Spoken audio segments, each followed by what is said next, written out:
예, 오늘 할 말씀은 빌립보서 2장 12절에서 18절까지가 되겠습니다. 1절씩 우리가 교독을 하도록 하겠습니다. 그러므로 나의 사랑하는 자들아, 너희가 나 있을 때뿐 아니라 더욱 지금 나 없을 때에도 항상 복종하여 두렵고 떨림으로 너희 구원을 이루라. 너희 안에서 행하시는 이는 하나님이시니 자기의 기쁘신 뜻을 위하여 너희에게 소원을 두고 행하게 하시나이다. 모든 일을 원망과 시비가 없이 하라. 이는 너희가 흠이 없고 순전하여 어그러지고 거스르는 세대 가운데서 하나님의 흠없는 자녀로 세상에서 그들 가운데 빛들로 나타내며 생명의 말씀을 밝혀 나의 다른 일도 헛되지 아니하고 수고도 헛되지 아니하므로 그리스도의 날에 나로 자랑할 것이 있게 하려 함이라. 만일 너희 믿음과 재물과 섬기기 위해 내가 나를 전제로 드릴지라도 나는 기뻐하고 너희 무리와 함께 기뻐하리니 18절 다 같이 이와 같이 너희도 기뻐하고 나와 함께 기뻐하라. 아멘. 오늘은 구원과 성하다라고 하는 그런 제목과 있어 같이 은혜를 나누기를 원합니다. 성경에 나오는 단어, 중요한 단어 중에 하나가 성화라고 하는 것입니다. 영어로 sanctification 하는 건데, 이 성화라고 하는 이 말의 뜻은 거룩한 모습으로 변화되는 것을 말합니다. 이 단어는 히브리어로 카다시, 헬라어로 하기오스에서 나온 그러한 단어로서 어떤 물건을 특별한 목적을 위해서 구별해 놓는 것, 떨어져 있는 것 또는 분리라고 하는 그런 뜻을 가지고 있습니다. 즉 은혜와 믿음으로 구원을 받은 성도는 세상으로부터 분리가 되어가지고 길이요 진리요 생명이 되는 하나님의 말씀으로 생각과 마음과 말과 행동이 변화되어가지고 예수 그리스도를 닮아가는 것, 예수 그리스도처럼 살아가는 것으로서 작은 예수가 되는 것을 의미합니다. 우리가 말해도 잘 아는 바와 같이 누구든지 예수님을 믿으면 구원을 받습니다. 그러나 이 말은 간단하고 쉬우면서도 매우 어려운 말입니다. 구원이라고 하는 것은 내가 힘쓰기 때문에, 내가 어떤 일을 하기 때문에, 어떤 공로로 되는 것이 아니고 하나님의 은혜로만 되기 때문입니다. 구원이라고 하는 것은 전적으로 하나님의 은혜인 것입니다. 하나님께서 창세전에 예수 그리스도를 통해서 구원하실 자들을 모두 예정해 놓으셨습니다. 그리고 예정대로 예수 그리스도를 이 땅에 보내주셨습니다. 그리고 예수님은 죄와 허물로 죽은 우리 인생들의 죄를 대신해서 십자가에 못 박혀 죽으셨습니다. 그리고 장사된 지 사흘 만에 부활하셨습니다. 그런데 중요한 것은 예수님께서 십자가에 못 박혀 죽으시고 다시 부활하심이 나를 위한 것으로 믿어져야 한다는 것입니다. 나를 위해서 십자가상에서 대속의 죽으심을 당하셨다가 성경대로 3일 만에 부활하셨다는 것을 받아들이고 믿어야 한다는 것입니다. 이것은 말이죠, 성령님께서 내 마음에 감동을 시켜 주셔야만 가능한 것입니다. 하나님께서는 구원받기로 예정된 자들을 은혜로 부르시고 말씀과 성령으로 역사하셨어요. 예수 그리스도가 자신의 구주로 믿어지는 믿음을 선물로 주셨습니다. 그리고 이 믿음을 보시고 의롭다 하시고 하나님의 자녀로 삼아 주셨습니다. 이것을 우리는 한마디로 구원이라고 이야기하는 것입니다. 그러므로 이 구원은 전적으로 하나님의 은혜로 된 것입니다. 그래서 말이죠, 구원 받은 성도들은 이 땅에 사는 동안에 해야 할 일이 있는 것입니다. 그것은 자신을 구원하신 예수님을 조금씩 닮아가는 것입니다. 이것을 신학적인 용어로 성화라고 하는 것입니다. 그러므로 성화라고 하는 것은 예수님을 구주로 믿고 구원받은 성도가 이 땅에 사는 동안 예수님의 인격과 형상을 닮아서 점점 거룩해져 나아가는 것을 말하는 것입니다. 고 형은이라는 복음성가 작곡가가 작사 작곡한 물이 바다 덮은 가치라고 하는 복음성가에 이런 가사가 있습니다. 세상 모든 민족이 구원을 얻기까지 쉬지 않으시는 하나님, 주의 심장 가지고 우리 이제 일어나 주 따르게 하소서. 세상 모든 육체가 주의 영광 보도록 우리를 부르시는 하나님, 주의 손과 발되어 세상을 치유하며 주 섬기게 하소서. 이런 가사가 되어 있습니다. 이 가사가 우리 가슴에 울리는 것은 주의 심장 가지고 주의 손과 발되어 세상을 치유하며 주 섬기게 하소서 하는 거예요. 그렇습니다. 이것이 진정한 성화가 아니겠습니까? 우리 인생들을 사랑하셔서 하늘의 영광을 버리고 이 땅에 오신 예수 그리스도, 우리 인생들을 구원하시기 위해서 내 대신, 우리 대신 십자가에서 대속의 죽으심을 당한 예수 그리스도의 품성과 인격과 사역을 본받아 가지고 예수 그리스도를 위해서 예수 그리스도처럼 신앙생활을 하면서 살아가는 것이 성화가 아니겠습니까? 이와 같이 은혜와 믿음으로 구원을 받아 새로운 피조물로 거듭난 성도는 삶이 새롭게 변화가 돼요.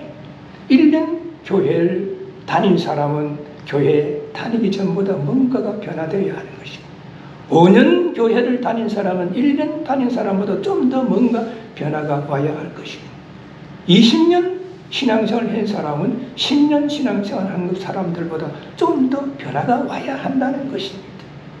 예수 그리스도 안에서 날마다 삶이 새롭게, 신앙생활이 새롭게 변해가지고 그리스도의 장성한 분량이 충만한 데까지 이르도록 노력해야 한다는 것입니다. 이것을 신학적인 용어로 성화라고 하는 것입니다.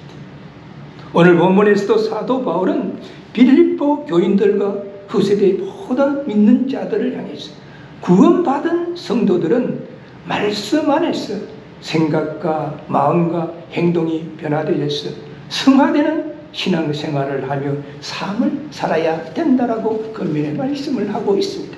그래서 오늘 본문의 첫 번째 파트인 12절에서 13절에 보면 구원받은 성도의 자세에 대해서 말씀하고 있습니다.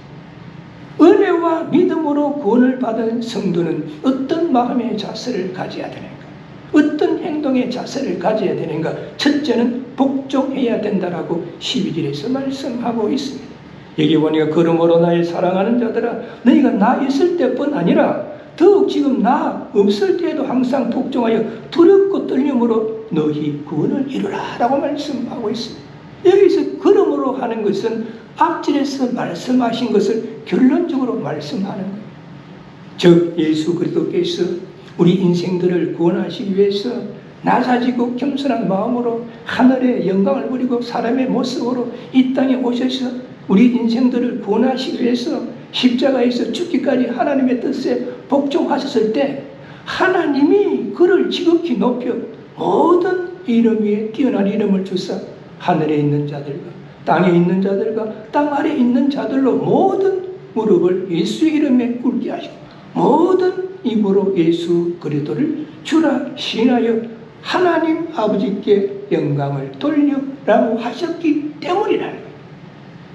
그러므로 나의 사랑하는 빌립보 성도들아, 내가 너희들과 함께 있을 때뿐 아니라 더욱 지금 나 없을 때에도 항상 하나님의 말씀과 그리고 명령에 복종하라고 말씀하고 있습니다. 순종이라고 하는 것, 복종이라고 하는 말은 많은 차이가 있는 것이죠.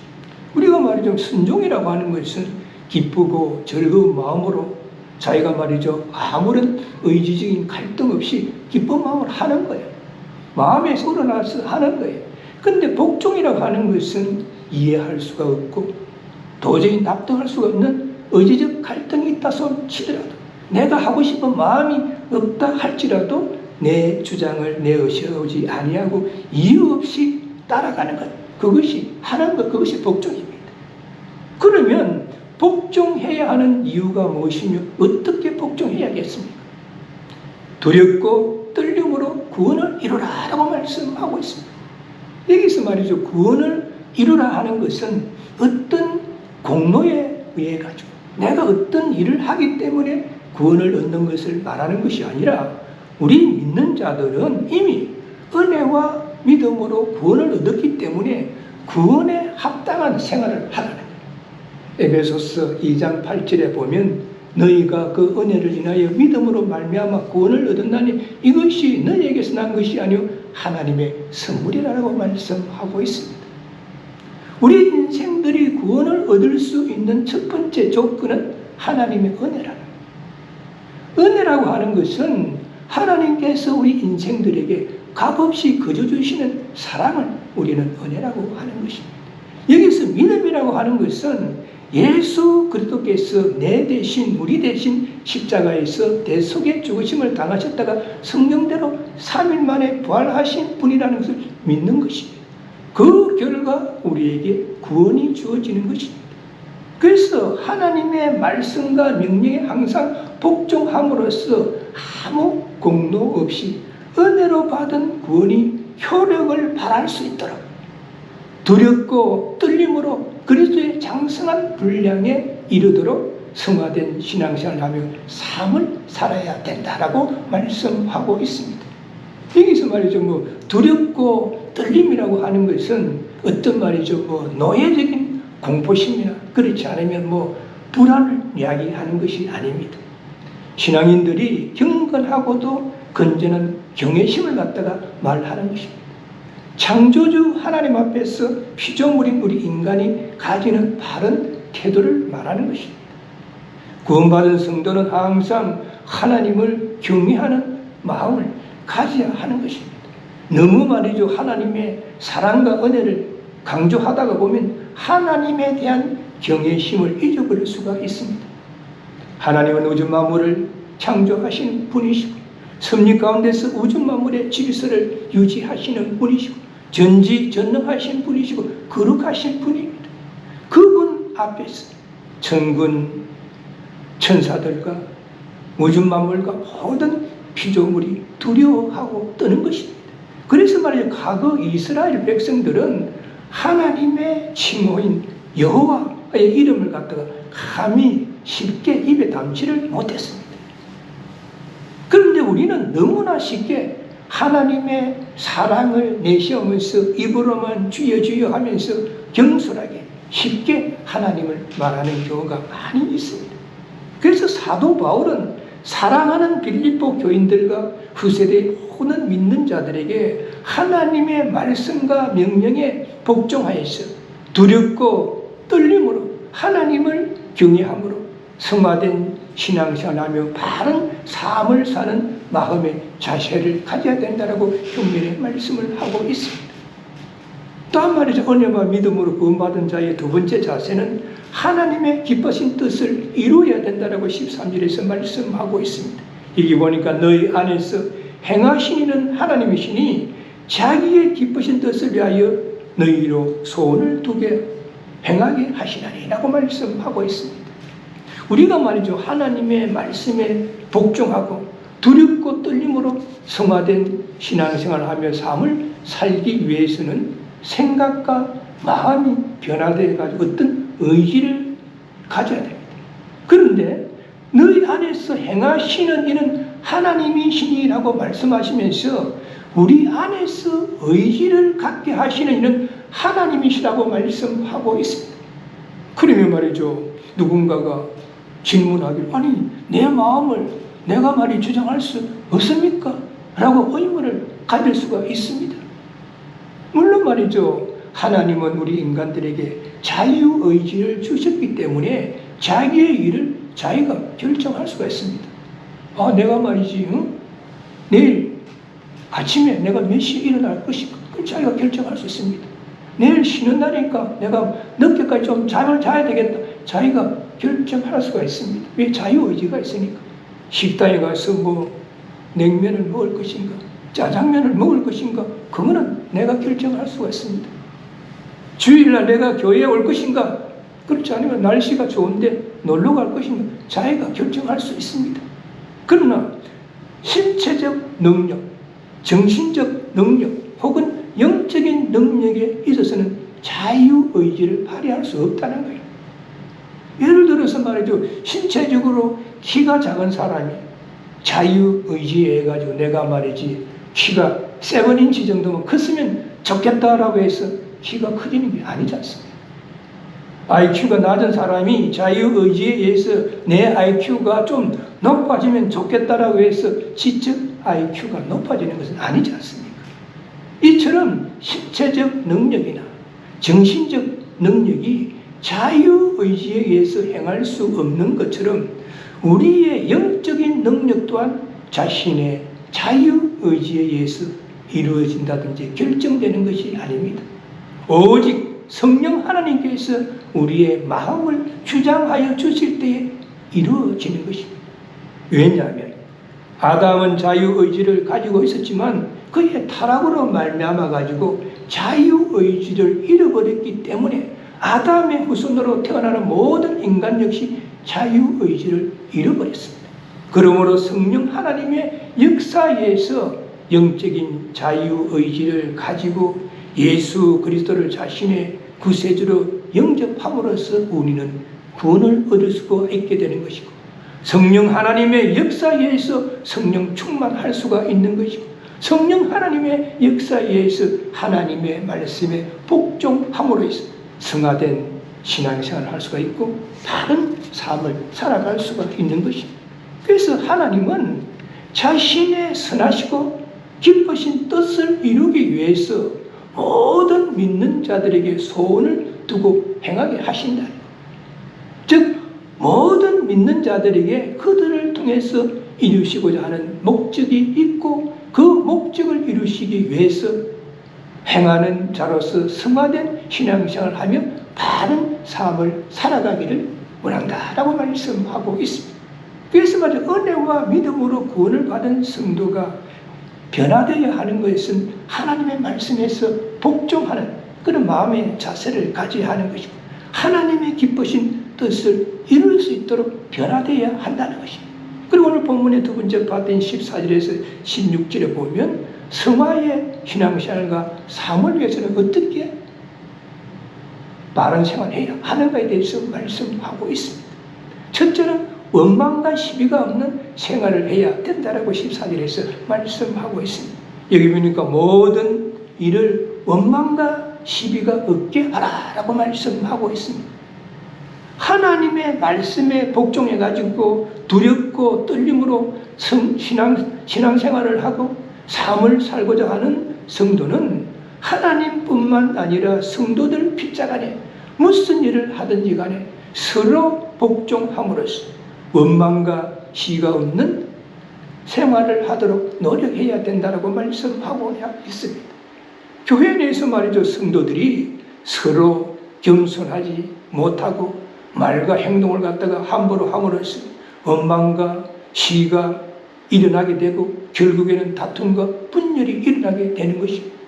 여기서 말하는 원망이라고 하는 것은 투덜거리거나 수근거리는 불평을 의미해야 하는 것입니다.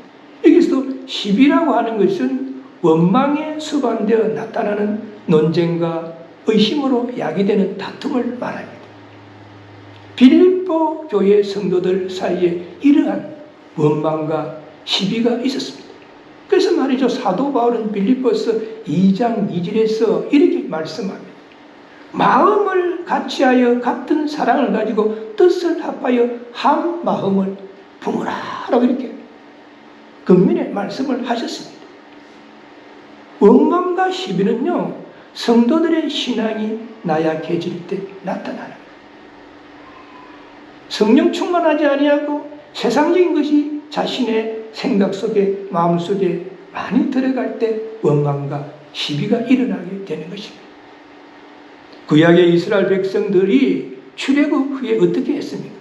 애굽에서 말이죠. 이스라엘 백성들이 노예 생활을 하면서 그들이 말이죠. 고역으로 인해 가지고 그들이 신음하고 탄식하면서 하나님께 부르짖었습니다. 그래서 하나님께서 예비하신 일꾼 모세를 통해 가지고 그 이스라엘 민족들을 애굽의 노예 생활에서 해방시켜가지고 약속의 땅 가나안으로 가도록 했었습니다. 그런데 말이죠, 출애굽기 14장에 보면 홍해 가까이에 이르렀을 때에 바로의 군사들이 그들을 잡으러 왔습니다. 앞에는 홍해가 가로막고 있었고 뒤에는 바로의 군사들이 그들을 잡으러 왔습니다. 그러자 이스라엘 백성들은 모세를 원망해가지고 말하기를 애굽에 매장지가 없어서 우리를 이끌어내가지고 강야에서 죽게 하느냐, 우리가 애굽 사람을 섬기는 것이 강야에서 죽는 것보다도 낫겠노라 라고 불평불만을 늘어놨어. 원망하고 시비했었습니다. 출애굽기 16장에 보면 신강야에 이르러 가지고는 또 모세와 아론을 원망합니다. 애굽 땅에서 고기 가마 곁에 앉았을 때에 떡을 배불리 먹던 때에 여호와의 손에 죽었다면 좋았을 것을 너희가 이 강야로 우리를 인도하여 내어가지고 이 온 회중으로 죽여죽게 하는구나 라고 하면서 원망했었습니다. 출애굽기 17장에 보면 신강야에서 르비딤에 이르러가 또 모세를 원망해가지고 시비를 걸어 다툽니다. 백성이 모세와 다투어 가로되 우리에게 물을 주 마시게 하라. 모세가 그들에게 이르되 너희가 어찌하여 나와 다투느냐, 너희가 어찌하여 여호와를 시험하느냐. 그들이 모세를 대하여 원망하여 가로되 당신이 어찌하여 우리를 애굽에서 인도하여 내어서 우리와 우리 자녀와 생축으로 목말라 죽게 하느냐. 그들은요, 애굽의 노예 생활에서 해방시켜 주신 하나님에 대해서 감사하기보다는 어려운 일이 닥치니까 불평 불만을 늘어놓고 원망과 시비의 생활을 했다는 것입니다. 그 결과 그들은 어떻게 됐습니까? 40여 년을 방황하는, 광야에서 방황하는 그런 생활을 하게 된 것입니다. 그러므로 무슨 일을 하든지 원망과 시비로 할 때는 성도들의 일치된 단결과 헌신이 불가능한 것입니다. 그래서 우리는 하나님의 말씀에 복종함으로 겸손한 마음을 가지고 남을 나보다 낮게 여길 때 원망과 시비가 없는 생활을 하게 되고 서로 이해하게 되고 협력함으로써 성화된 신앙생활을 하며 바른 삶을 살아가게 되는 것입니다. 또 두 번째는 흠이 없고 빛을 발하는 그런 생활을 해야 된다라고 15절에서 말씀하고 있습니다. 이는 너희가 흠이 없고 순전하여 어그러지고 거스리는 세대 가운데서 하나님의 흠없는 자녀로 세상에서 그들 가운데 빛들로 나타내며라고 말씀하고 있습니다. 원망과 시비가 없는 성화의 신앙생활과 바른 생활을 해야 하는 그 이유는 하나님의 진리의 말씀 안에서 성령님의 역사로 생각과 마음과 행동이 변화되어져 있어 흠이 없고 순전한 하나님의 자녀로 성장해야 된다라고 말씀하고 있습니다. 여기서 말이죠, 흠이 없고라고 하는 말은 하나님의 은혜로 흠이 없게 된 성도의 심령을 말하는 것이고, 순전하여라고 하는 것은 섞이지 않는 순수하고 순결한 것을 말합니다. 1세기 말이죠, 문헌에서 이 단어는 포도주 원액이라 혼합물이 섞이지 않는 금이나 금속을 가리킬 때 사용된 단어였습니다. 그러면 우리가 왜 하나님의 흠없고 순전한 자녀가 되어야 되는가? 어그러지고 거스리는 세대, 즉 비틀어지고 잘못된 세대, 도덕적으로 영적으로 패약한 세대에서 빛을 발하는 그런 삶을 사며 바른 신앙생활을 하기 위해서 흠이 없고 순전한 하나님의 자녀로 성장해야 된다고 말씀하고 있습니다. 지금 우리 시대가 어떻습니까? 알코올 중독자들이 늘어가고 있는, 불경기로 어렵고 힘들다고 한잔 마시는 사람들도 막, 심지어는 학생들도 술을 마시는 그런 폐역한 시대가 되었습니다. 두 번째는 마약 중독자들이 늘어가고 있습니다. 마약은요, 한번 빠져들면 끊기가 힘들어요. 길거리에서요, 벌벌벌 떨고 노숙하고 저 필라델피아 가도 노숙, 교회는 마약 자들 있는데도 비참한 생활. 아프리카에 먹고 살기가 힘든데 어떻게 마약을 손을 대가지고 길거리에서 말이야 마약하고 쓰러져 있는 마약 중독자들이 늘어나는 안타까운 시대를 우리는 살아가고 있습니다. 그리고 또한 동성연애자들이 늘어나고 있는 안타까운 시대를 우리는 살아가고 있습니다. 총기 사고로 인해 가지고 귀중한 생명이 목숨을 잃는 안타까운 일이 일어나고 있습니다. 총기 사고가요 사회에서만 일어나는 것이 아니죠. 직장 내에서 그리고 또한 심지어 학교 내에서도 총기 사고가 일어나 심지어는 교회까지 총을 들고 와서 난사하는 안타까운 현실 속에 살아가고 있습니다. 그래서 이 어둡고 혼탁한 세상에서 하나님의 흠없고 순전한 자녀로 빛의 역할을 잘 감당하는 성화의 신앙생활하며 삶을 살아야 된다라고 말씀하고 있습니다. 예수님께서 뭐라고 말씀하셨습니까? 마태복음 5장 14절에 보면 너희는 세상의 빛이다 라고 말씀하고 있습니다. 우리 믿는 자들로 하여금 세상의 빛이다라고 말씀을 하시고 16절에 보면 이같이 너희 빛을 사람 앞에 비추게 하여 저희로 너희 착한 행실을 보고 하늘에 계신 너희 아버지께 영광을 돌리게 하라. 우리가 빛을 발하는 그런 생활을 할 때 세상 믿지 않는 사람들이 믿는 자들이 저렇게 생활을 하는구나 뻔히 되어가지고 그들이 주님 앞에 돌아와서 하나님께 영광을 돌리는 역사가 일어나도록 하라고 말씀하고 있습니다. 예수 그리스도를 믿고 따르는 자들은 예수 그리스도를 통하여 생명의 빛을 얻었기 때문에 그 생명의 빛을 가지고 삐뚤어지고 잘못된 세대, 이 어둡고 혼탁한 세상, 이 험하고 악한 세상, 제약된 세상에 참빛을 비추는 믿음의 소유자가 되어야 된다고 말씀하고 있습니다. 또한 성화된 신앙생활하고 삶을 살기 위해서 세 번째로는 생명의 말씀을 밝히는 생활을 해야 된다라고 16절에서 말씀하고 있습니다. 생명의 말씀을 밝혀 나의 다른 일도 헛되지 아니하고 수고도 헛되지 아니하므로 그리스도의 날에 나로 자랑할 것이 있게 하려 함이라라고 말씀하고 있습니다.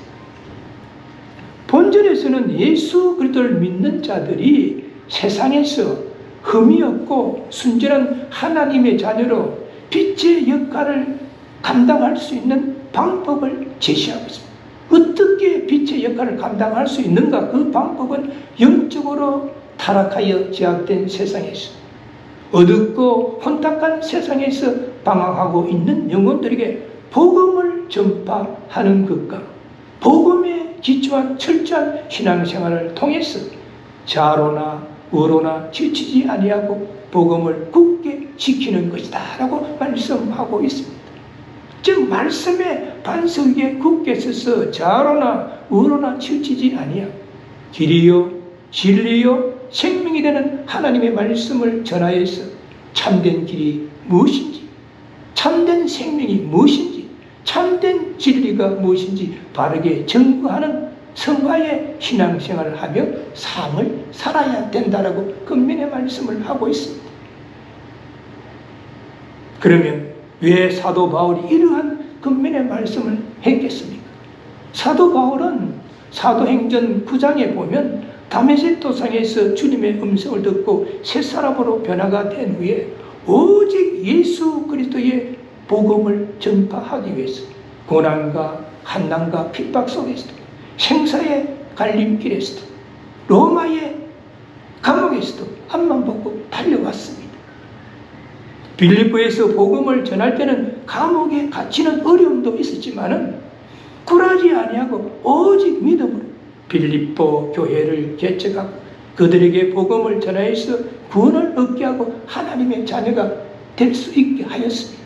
그래서 빌립보 교회의 성도들의 구원받은 하나님의 자녀로서 원망과 그리고 시비가 없는 생활을 하고 흠이 없고 순전한 자로서 빛을 발하는 생활을 하고 생명의 말씀을 증거하는 성화된 그러한 생활을 함으로써 자신이 지금까지 달려온 복음 전파에 다른 길이 헛되지 아니하고 수고도 헛되지 아니하여서 예수 그리스도께서 재림하신 그날 자신으로 하여금 빌립보 성도들과 성화의 신앙생활과 삶을 자랑할 수 있게 해달라라고 이렇게 분명히 말씀을 하고 있습니다.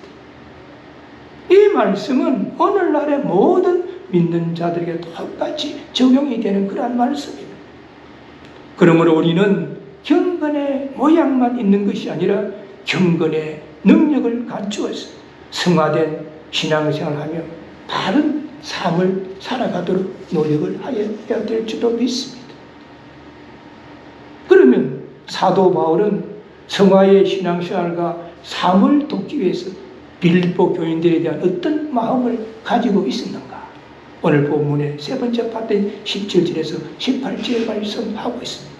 사도 바울은 빌립보 교인들이 성화된 신앙생활하고 성화된 삶을 살아갈 수 있도록 자기 자신은 간절로 믿음의 제물이 될 수 있다라고 17절에서 말씀하고 있습니다. 만일 너희 믿음과 제물과 봉사 위에 내가 나를 간절로 드릴지라도 나는 기뻐하고 너희 무리와 함께 기뻐하리니. 본절에서 다시 한번 빌립보 교인들에 대한 바울의 사랑의 마음이 나타나고 있습니다. 빌립보 교인들의 믿음의 성숙을 위해서라면, 성화의 신앙생활을 하도록 하기 위해서라면 자신의 목숨까지도 기쁨으로 내어줄 수 있다라고 말씀하고 있습니다. 여기서 말이죠, 믿음의 제물과 봉사의 뜻은 믿음의 헌신적인 봉사 또는 헌신적인 산제사를 의미하는 것입니다. 또한 간제라고 하는 말은 제물에 포도주를 붓는 그런 의식을 말합니다.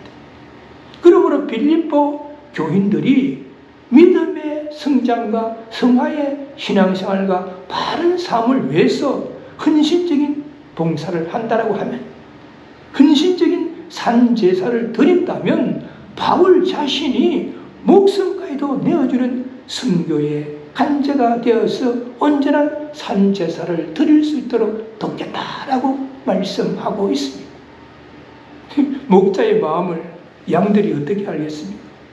우리의 목자가 되시는 예수 그리스도께서는 죄와 허물을 죽은 인생들을 구원하시기 위하여 십자가상에서 속죄의 제물, 화목의 제물이 되시는 아가페의 사랑을 우리에게 베풀어 주셨다는 사실을 우리는 바르게 알고, 우리는 그 사랑을 본받아서 주위에 베푸는 성화의 신앙생활하고 성화된 삶을 살아야 될 줄로 믿습니다.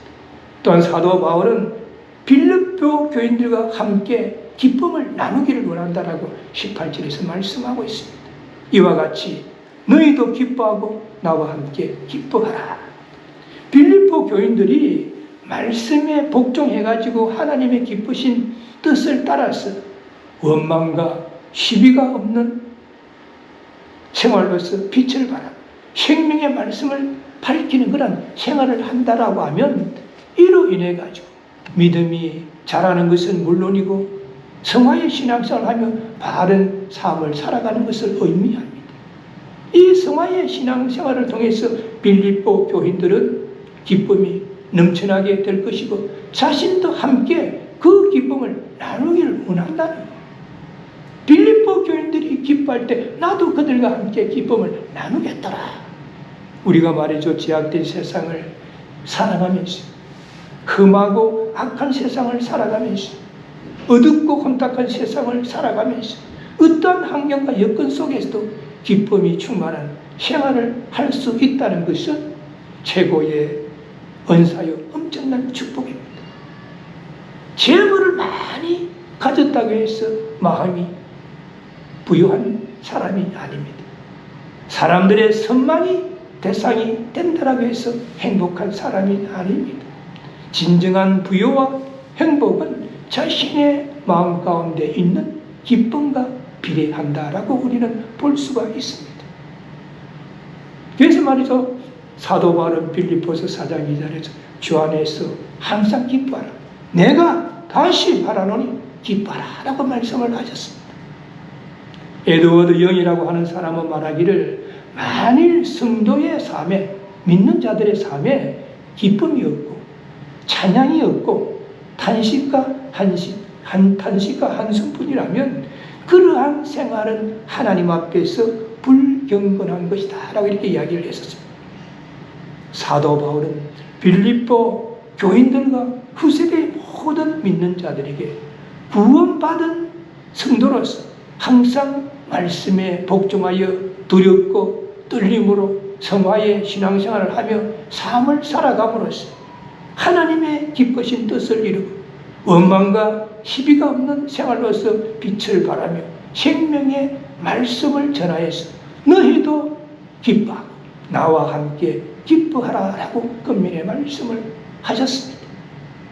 오늘 우리는 본문을 통해서 다음과 같은 교훈을 얻을 수가 있습니다. 첫째는 하나님의 말씀에 복종하고 하나님을 경외함으로 성화의 신앙생활하며 삶을 살아야 한다는 것입니다. 두 번째는 원망과 시비가 없는 본이 되는 바른 생활로 성화의 신앙생활하며 바른 삶을 살아야 한다는 것입니다. 세 번째는 어두운 세상에 빛을 발하고 생명의 말씀을 증거하는 생활로서 성화의 신앙생활하며 삶을 살아야 한다는 것입니다. 우리 모두 값없이 받은 구원의 은혜에 감사하며 구원받은 성도로서 말 한마디, 행동 하나에서 예수 그리스도를 닮아가는 성화의 신앙생활을 하며 바른 삶을 살아감으로써 그리스도의 향기를 발할 수 있는 믿음의 소유자들이 되시기를 주님의 이름으로 축원합니다. 아멘. 기도하시겠습니다. 좋으신 주님, 오늘도 주님을 사랑하는 아름다운 마음들이 모이셔 하나님 앞에 신령과 진리로 예배를 드리게 하시고 진리의 말씀 안에서 성화에 대해서 은혜를 나누면서 우리의 믿음을 다시 한번 점검할 수 있게 하여 주셔서 감사를 드립니다. 오늘 진리의 말씀은 우리에게 교훈하시기를 은혜와 믿음으로 구원을 얻은 자들은 항상 하나님의 말씀에 복종하여서 하나님의 기쁘신 뜻을 이루라고 말씀하시고 하나님의 기쁘신 뜻을 이루기 위해서는 원망과 시비가 없는 생활을 하고 흠이 없고 빛을 발하는 생활을 함으로써 생명의 말씀을 증거하라 라고 말씀하셔서 우리 모두가 이 말씀을 다시 한번 붙잡고 날마다 예수 그리스도를 닮아가는 성화의 삶을 살며 신앙생활을 함으로써 세상 믿지 않는 자들이 우리들의 바른 삶과 신앙생활의 모습을 보고 주님 앞에 돌아오는 역사가 일어날 수 있도록 우리 모두를 인도하시고 넘치도록 축복하여 주옵소서. 우리 주 예수 그리스도의 이름으로 간절히 기도드리옵나이다. 아멘. 지금은 우리 인생들을 구원하시기 위하여 하늘의 영광을 부리고 이 땅에 오셨어요. 수고하고 무거운 짐진 자들아 다 내게로 오라 내가 너희를 쉬게 하리라고 말씀하시면서 우리 인생들을 구원의 길로 인도하신 우리 주 예수 그리스도의 은혜와 독생자 예수 그리스도를 아끼지 아니하시고 우리 인생들을 구원하시기 위하여 속죄의 제물로 삼으신 하나님의 크신 사랑과 오늘도 우리의 마음 가운데 내게 하시고 감동 감동케 하시는 성령님의 역사하심 오늘 증거된 말씀을 다시 한번 마음 안에 새기고 날마다 예수 그리스도를 닮아가는 성화의 삶을 살며 신앙생활을 함으로써 하나님의 영광을 드러내고 예수 그리스도의 향기를 바라기를 소원하는 이 자리에 머릿속에 모든 분들과 그 가정과 삶의 현장 위에 지금으로부터 영원까지 함께할지어다. 아멘.